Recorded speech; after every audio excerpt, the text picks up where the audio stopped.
Tom Gray here. Made me a sheet metal middle toolbox to go between my Kennedy Machinist, one of my Kennedy Machinist chests and my big Kennedy rollaway. Made it all out of offcuts and scraps that I had laying around. 16 gauge and 18 gauge mixture. It's got two 20 by 9 inch drawers that are 2 inches deep. It's got bale handles on each end. It's about 7 inches tall, and it is hell for stout. This little thing is strong. I'll show you how I made it.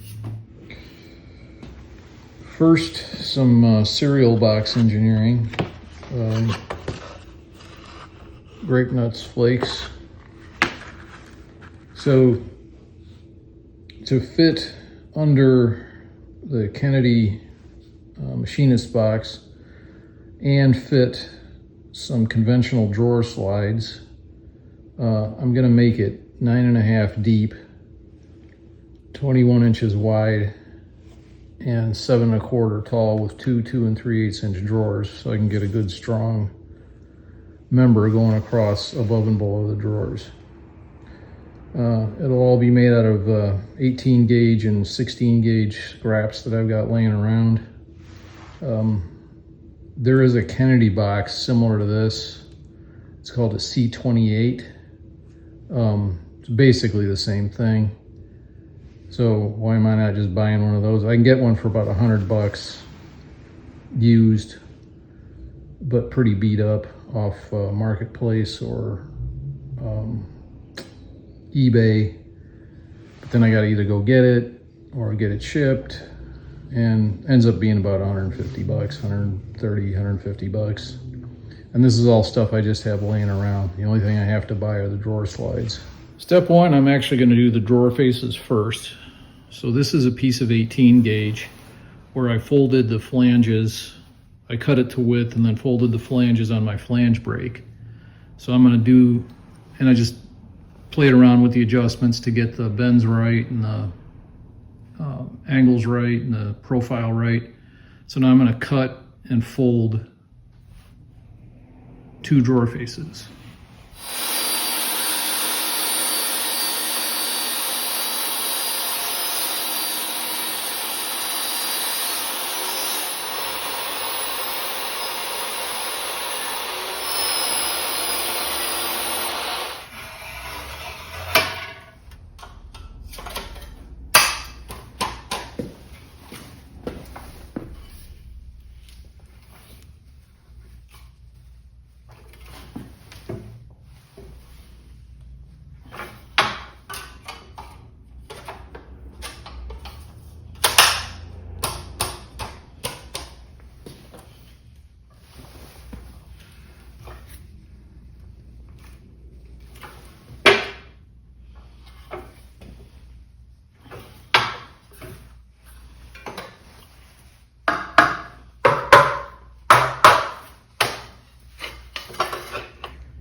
And there we have it, 2 drawer fronts. I just realized that one of these is 18 gauge and one of them is 16 gauge. And I put a little ding in it there, but I can hammer that out later, no big deal. Okay, using a piece of 16 gauge for a spacer, I'm going to measure and cut the sides and back, which looks like they need to be about 7.25, 7.5. Okay, this for sure is 18 gauge.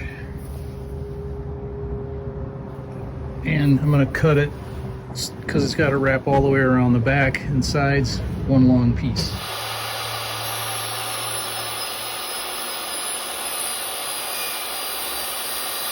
So this piece is gonna be the sides and the back. And it's going to wrap all the way around. So with all those dimensions, come out to 44. But because of the way a brake adds length, I'm going to cut it a 1/2 inch short, because each bend picks up somewhere between a 1/16 and an 1/8. So I might be off a little bit on the length and width of the final box, but it don't matter. It might be a wee bit off, but I can deal with that. Before I start forming, I should say, the sides and back, I'm going to clean the inside skin of the sheet metal up just with a random orbital 60 grit disc, just to knock the mill finish off it so it's easy to paint.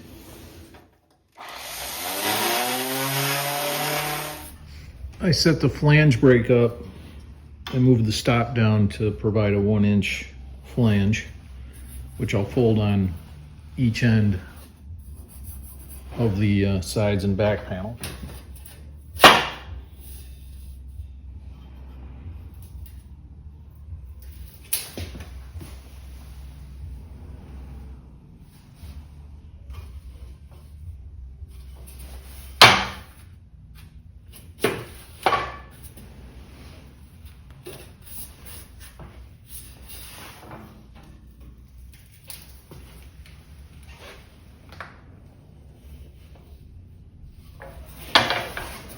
Because of the way I designed my brake, I can remove the upper jaw and put the side/back panel through and then reef it down with a couple of bolts. And that way I'll be able to fold the front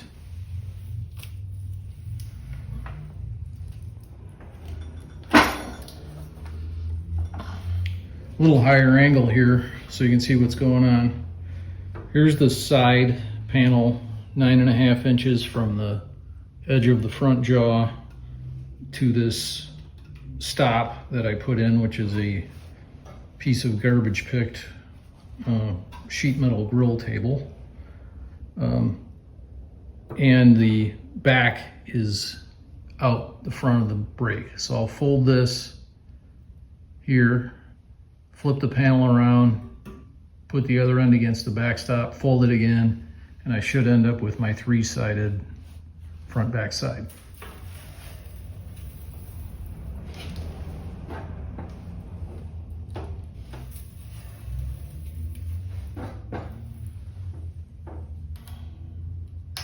And here we are.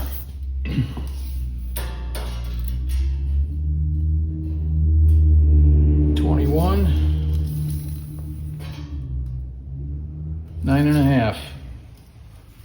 Very glad I paid attention in Sister Manessa's math class. Okay, now we can make the top and the bottom. All right, the top and bottom are going to be made out of good old 16 gauge.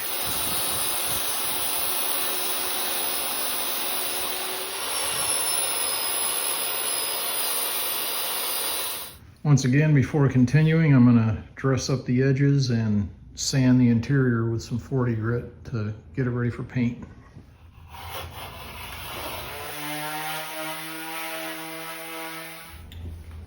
Now I reset my flange brake to 1/2 inch. So I'll bend the 1/2 inch in the flange brake and then another 1 inch for the bottom cord on the big brake.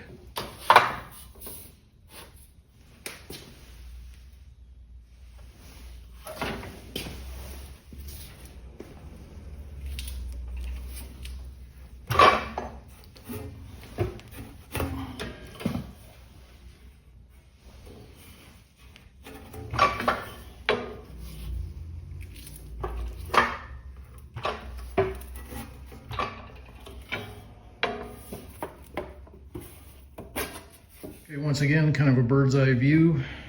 Here's my the bottom. There's the little flange. Here's the big flange we're about to fold, and there's my stop gauge made out of my piece of junk grill table.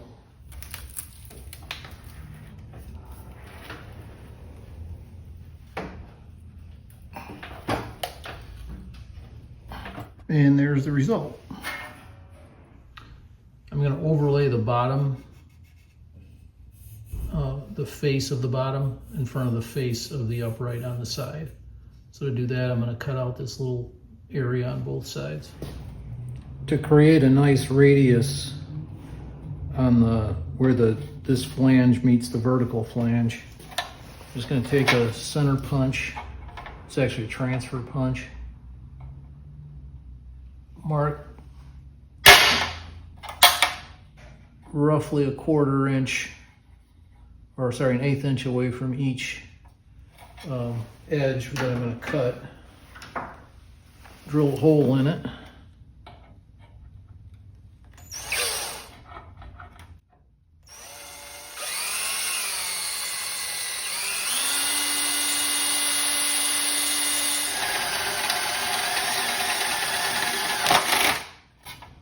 Now I'll cut to the points of tangency.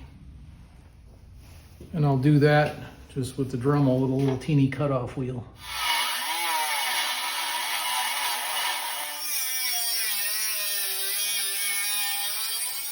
And then with a little sandpaper work, you get that, which is, even though it's going to be a lap joint, kind of looks mitered, a little bit neater look. And I'll do the same thing on the other side. On the back corners, just to create a little interest, I'm gonna put a little angle cut on the flanges on the bottom, since they're gonna show, and I'm just using a woodworker's cabinet maker's dovetail square. And I'm just going to cut it with a pair of aircraft snips.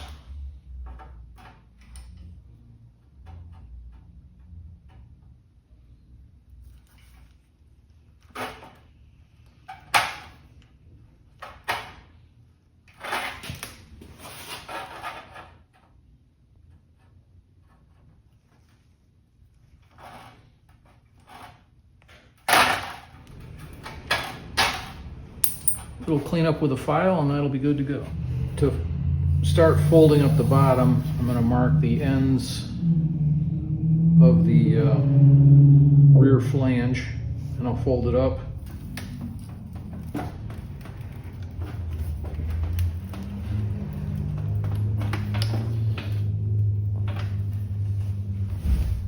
And there you have it. There's the rear flange. I got to bend up the side flanges. For the side flanges, I don't have a box brake, so I'm going to clamp a piece of 1/4 inch plate on here and just bang it up by hand with the number 4 Garland.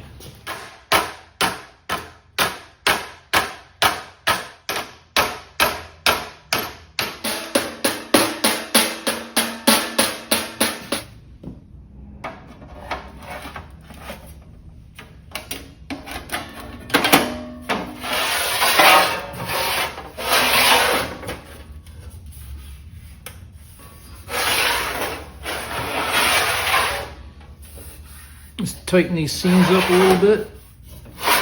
Next, I'm gonna plug weld this together, or tack weld it together, and then figure out the mounts for the little drawer slides. Aren't those cute? Little full extension drawer slides.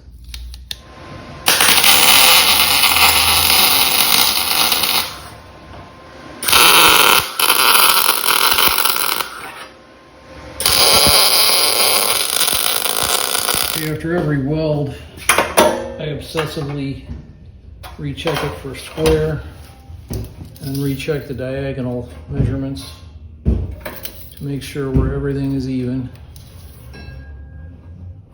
and nothing skewed or twisted. I got 4 welds in it now, so that's pretty well permanent. So now I'm going to go ahead and plug weld everything else. I'll bring it back when that's done. Got it flipped up on its side, and the center lines of the drawer slides marked out. So now I got to bend a bracket for the back to hold up the back of the drawer slides, and I'm just going to use this piece of 18 gauge. I'll come up with some simple little bracket.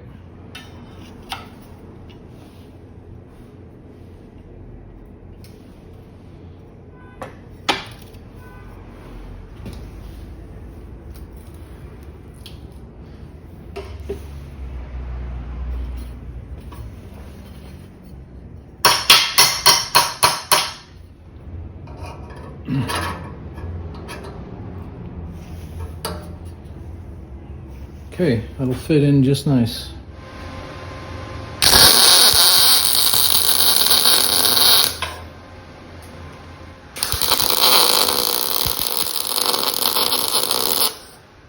For the drawer boxes, I marked out the sides, the bottom, and the back, as well as flanges on this piece of 18 gauge.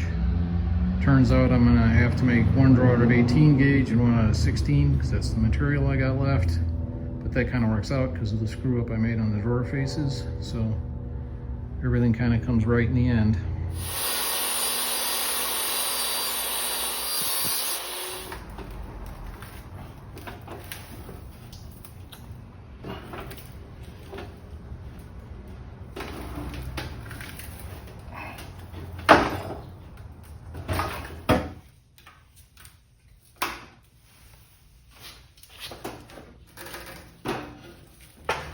Now that I got the drawers all folded up, I'm gonna square them up and weld them up and then fit them to the box. That looks about righteous.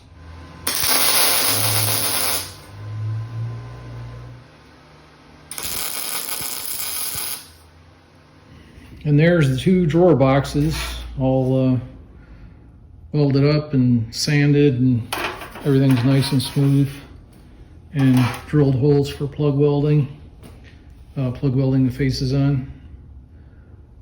They look rather like brownie pans, making me hungry for dessert. All right, to locate the drawers, I've got the drawer slides installed but loose. Just popped a hole in this flange and in the rear support for number 8 screw. Now I got some shims stacked up in the drawer opening. I'm going to set the drawer box in so it sticks out. And then I'm going to use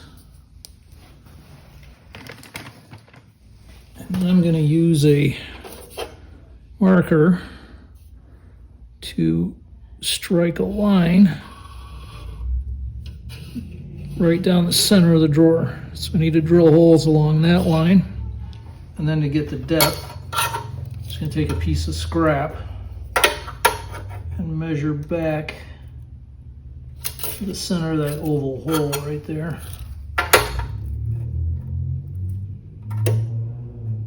Let's call that 1.5 inches. And there it is. Now, fitting up the drawer face. And that looks just about righteous. Okay, I'll tack weld the drawer face on, put in the rest of the fasteners to hold the drawer slides.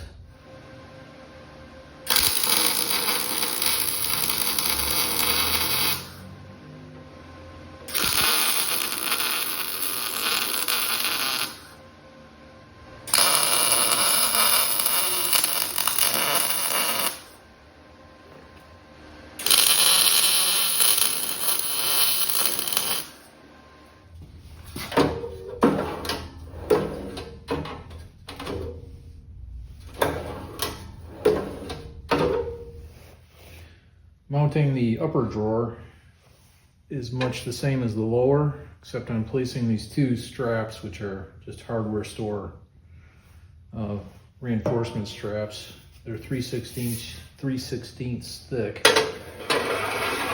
on top of the bottom drawer. I'm going to set the top drawer box on top of it. That sets up my gap. And I'm going to slide the drawer box over to the center line of the drawer slide, and I'll mark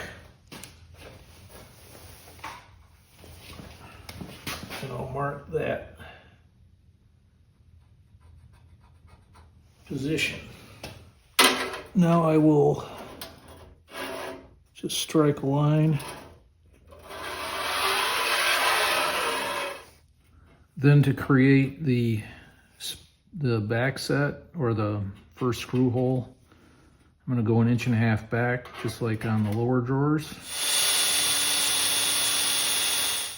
On the slides, I'm actually attaching the back first on these upper slides, and then I'll attach the front of the drawer box to the slides. And once I'm happy with the alignment of the drawer, I'll confirm this mark is on the center, and it is.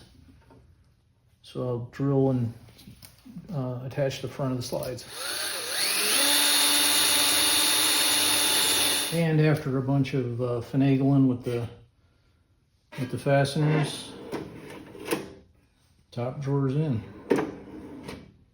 Okay, now we'll weld on the drawer face.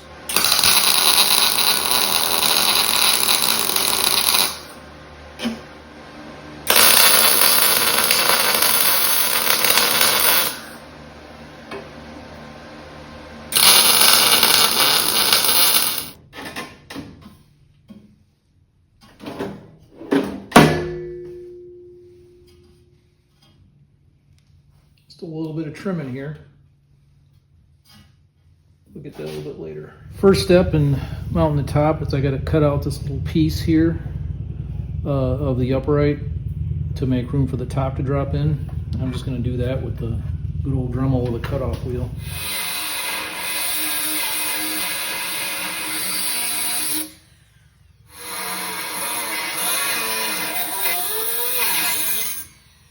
Next, I'm going to remove the corners of the back so the flanges can be folded.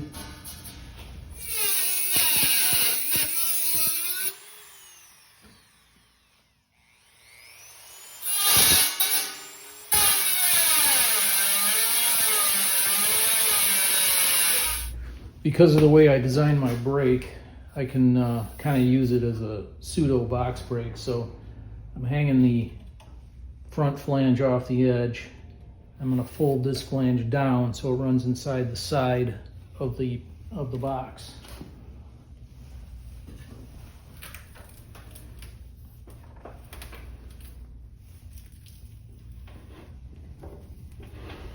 Now here's the back flange, and if I've been living right, I cut the side flanges back enough so they'll just ride over the upper jaw of my brake.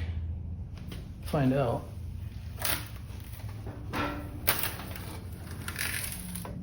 And here it goes. Oh, just made it. I have to tighten this joint up a little, tighten this bend up a little bit with a hammer, but looking pretty close. Okay, now I just got to add little slits here and here to drop the drop the top in. And do that with the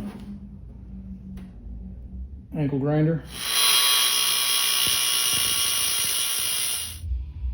Okay, here goes nothing.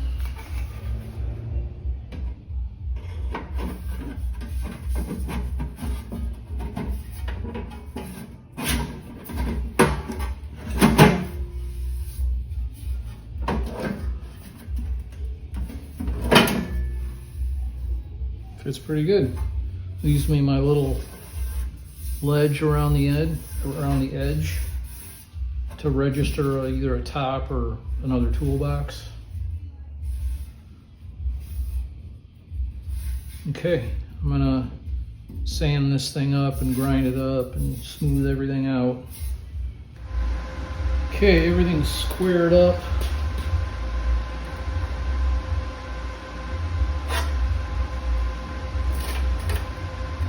And clamped up.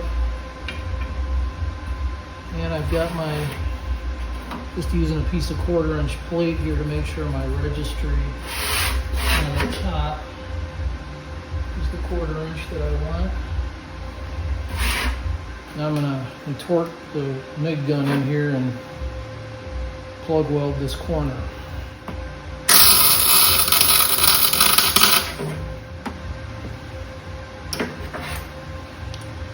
Yep, got it. Do the same thing on the other side. Okay, get my really big C-clamp on here. I'm just checking the registry of the overhang here. I'm just checking the overhang here with this piece of 1/4-inch plate. Looks good, so I'll plug weld in there.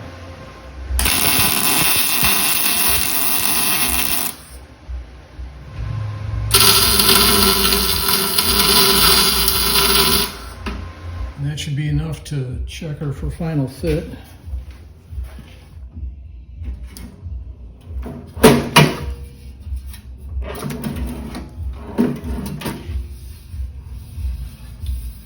It's righteous. All right, I'll finish welding this.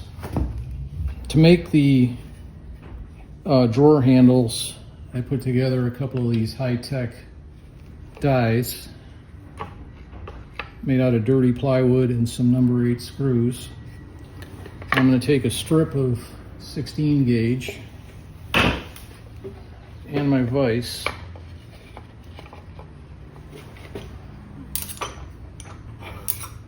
and I'm going to finagle this all together such that the male die is aligned more or less in the center of the female die, and the strap that's going to be the handle is more or less parallel to the vise jaw, and the dies are both more or less parallel to the vise jaw. And there's plenty of lubrication in this dirty plywood, so I don't need to lube it. And I'm just gonna crank it on down.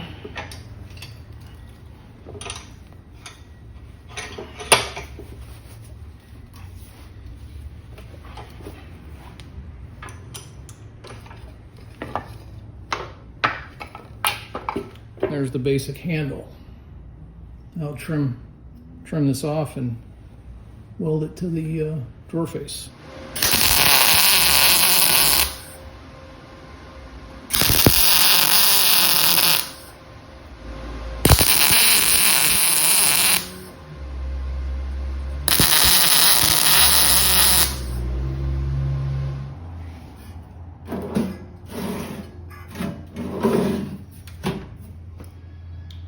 Looks good. Alrighty, here's the box that's going to sit on top of it. My old antique Kennedy, which already has 4 holes in the bottom of it, so I'm just going to punch holes through to screw so these can be screwed together.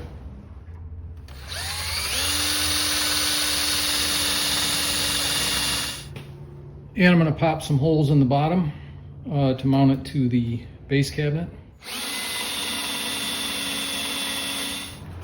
All right, holes in the top, holes in the bottom.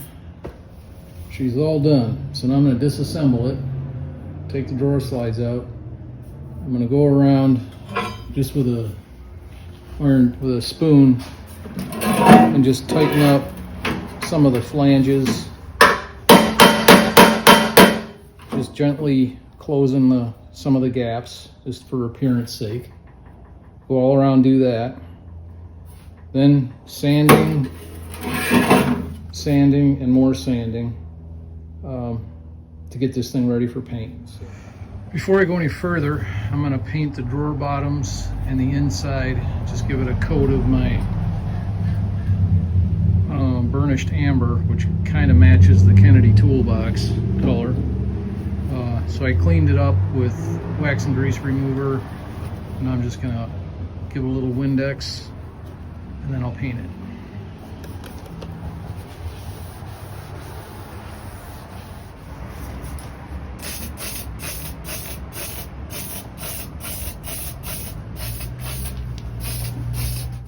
For the sides, I'm going to make a couple of loop handles. For the loop handles, I made a couple of these just out of a piece of 16 gauge and a piece of 1/4-inch bar, round bar, rod, whatever you want to call it. I have a separate video on making these things, but I made 2 of them, and now I'm going to weld one on each side.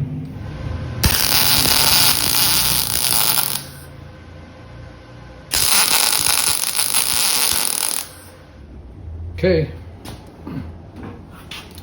handle on each side. Get my hand in there, nice and strong. Okay, now I'm going to clean it up again.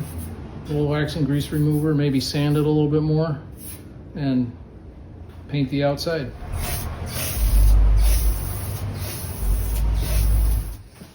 Going to be a little hard to see in here, but I'm going to go ahead and start installing the slides.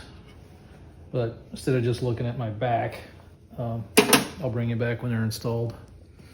Now I'm going to attach the drawer slides onto the drawer boxes, and I also lined them with this rubberized drawer liner material. And here we are, all in one piece.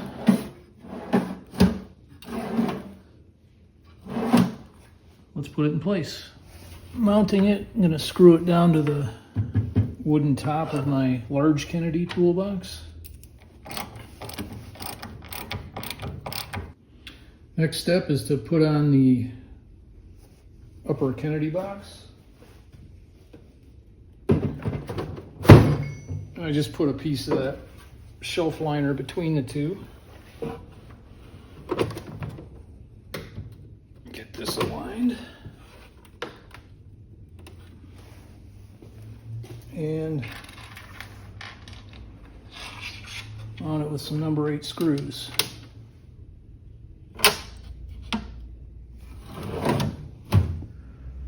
Kind of backing way off here, but now you can see the whole stack. There's the large Kennedy, the small Kennedy, and the new Kennedy, the middle box.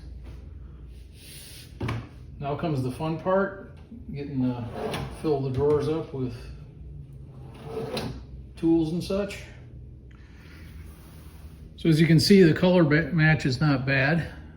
Not great, but it's not bad. This is a hammered paint. This is a crinkle paint, but hard to get that crinkled stuff. So it's close enough. So I'm going to call this one a success, and it's on to the next project. I'll see you there and then.